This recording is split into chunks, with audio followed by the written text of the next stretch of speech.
Deus Pai Todo-Poderoso, Criador dos céus e da terra. Vamos lá, tentar explicar o que a gente nem consegue entender aqui, vamos lá. Bom, partindo então para esse segundo ponto aqui, que é a respeito aqui da Trindade, que também está declarado aí no credo apostólico, né? Que o Levi acabou de ler aí na primeira parte aí. Creio em Deus Pai Todo-Poderoso, Criador dos céus e da terra. Creio em Jesus Cristo, seu único Filho, nosso Senhor, o qual foi concebido por obra do Espírito Santo. Então, alguns de nós já têm familiaridade com isso, né? A respeito de falar dessas essas três características de Deus, né? Deus Pai, o Deus Espírito e o Deus Filho. Então, a gente sempre usa nomes diferentes para isso. A gente chama Deus sempre de Pai, de Senhor, chamamos também Jesus Cristo e também sempre estamos nos referindo ao Espírito Santo. Mas é importante para nós fundamentarmos que não são apenas três nomes diferentes para a mesma pessoa, mas que sim são três pessoas distintas na Trindade. Então, Deus Pai é uma pessoa, Deus Filho é uma outra pessoa e Deus Espírito também é uma outra pessoa. Então, essas três pessoas, elas sempre existiram juntas. E as três são um mesmo Deus. É isso que fica confuso às vezes para nós, né? Então, isso é o que nós chamamos de doutrina da Trindade. Então, são três pessoas distintas, mas que são um só Deus. Então, é difícil entender completamente isso, como três pessoas podem ser um só Deus, mas é uma das nossas bases de fé cristã. A Bíblia ela não vai usar essa palavra Trindade, né? Ela só traz a ideia, o conceito por trás da Trindade. Então, ela traz o conceito atrás dessas três pessoas de um só Deus, e ela faz isso mencionando alguns termos na Escritura, em várias partes dela. Então, por exemplo, se você olhar em Gênesis capítulo 1, verso 26, na criação do homem ali, quando Deus vai criar o homem, o que ele fala? Façamos.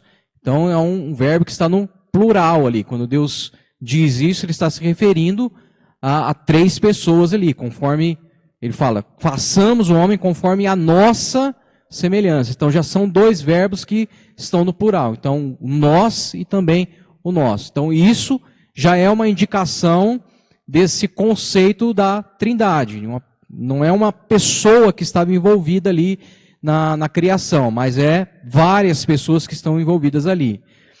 E não poderiam ser os anjos, né, que estavam envolvidos ali na criação. Tem algumas linhas teológicas que defendem isso, porque a declaração dele é façamos a nossa imagem. Então os anjos, como nós sabemos, não é a imagem de Deus, né? Nós não somos a imagem dos anjos. Então isso significa que havia ali três pessoas semelhantes, iguais, mas que são um só Deus.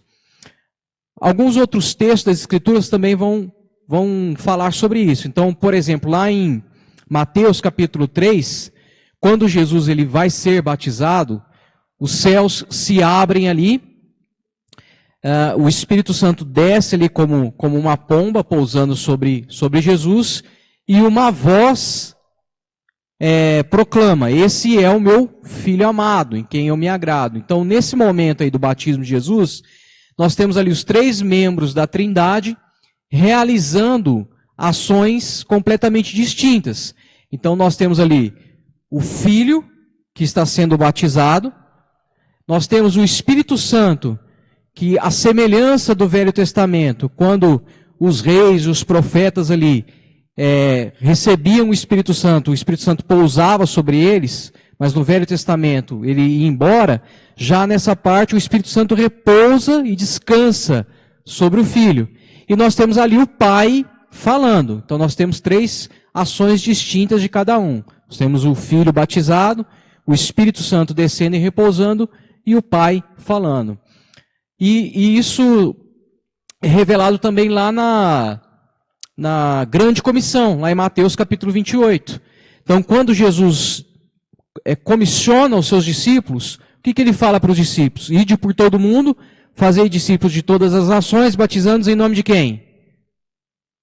De quem, irmãos? Pai, Filho e Espírito Santo. Então, se fosse uma pessoa só, Jesus não precisaria distinguir na grande comissão também essas falas. Então, ele fala dessas três pessoas ali da Trindade. Então, Jesus está mostrando ali para os discípulos que Deus é um ser de três pessoas, três personalidades distintas. Judas também, capítulo 1, verso 20, ele menciona essas três pessoas distintas na Trindade. Ele fala o seguinte: edifiquem-se, porém, amados, na santíssima fé que vocês têm, orando no Espírito, mantendo-se no amor de Deus, enquanto esperam a misericórdia de nosso Senhor Jesus Cristo. Então, assim, tem que ficar claro para nós.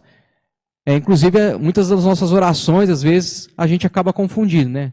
Senhor Jesus, em nome de Jesus. Às vezes a gente fala, vai orar algumas, acaba errando aí nas nomenclaturas de Deus ali, né? Nas personalidades. Então, isso tem que estar muito claro.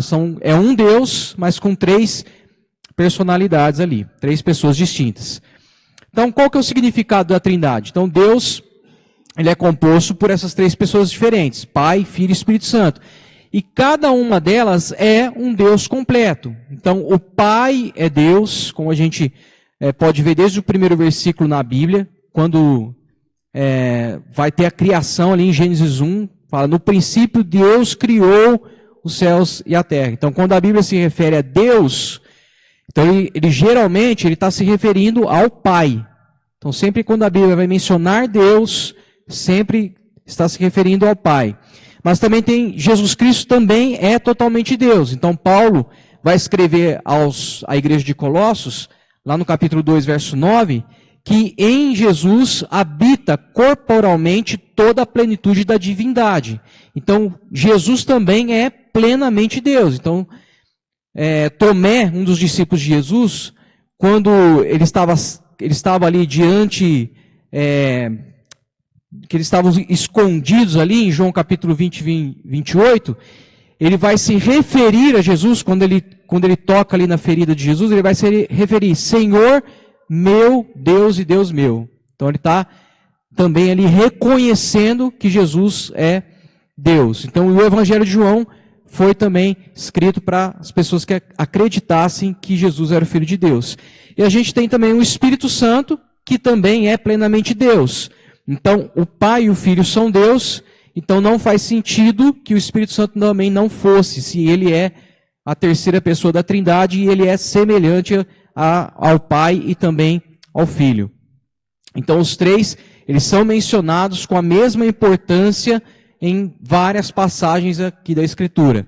Mateus capítulo 28, como nós falamos aqui, quando Jesus vai comissionar os discípulos, menciona o Espírito Santo como parte do batismo que deveria ser realizado a todos aqueles que crescem. Então isso nos dá claramente que a Bíblia ela vai identificar tanto o Pai, quanto o Filho, quanto o Espírito como plenamente Deus.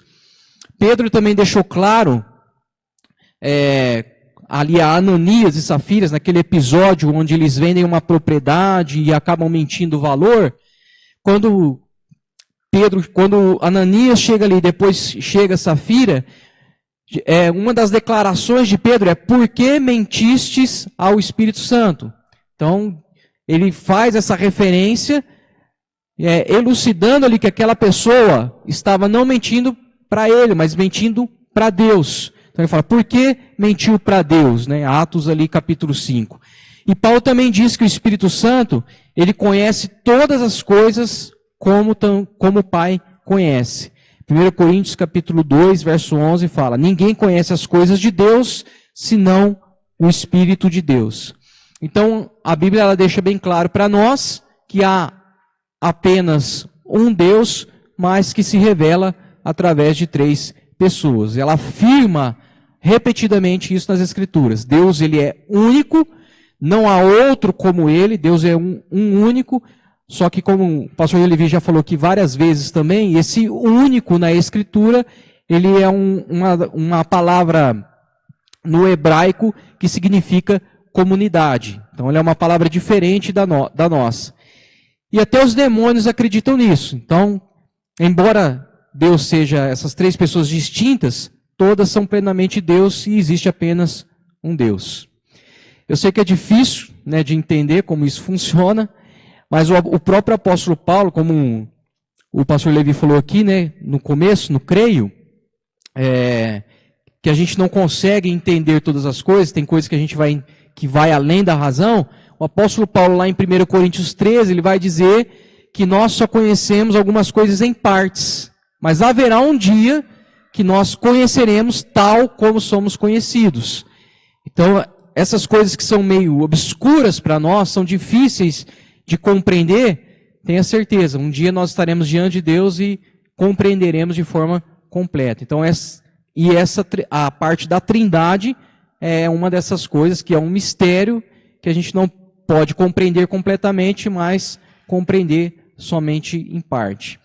Então, as analogias que a gente está usando aqui, a gente usa para explicar o conceito, mas elas estão longe da perfeição da explicação, né? Porque a gente está tentando descrever algo divino usando coisas da criação, e essas tentativas são tentativas simples, que muitas vezes levam a crenças que não estão de acordo com o ensino da Bíblia.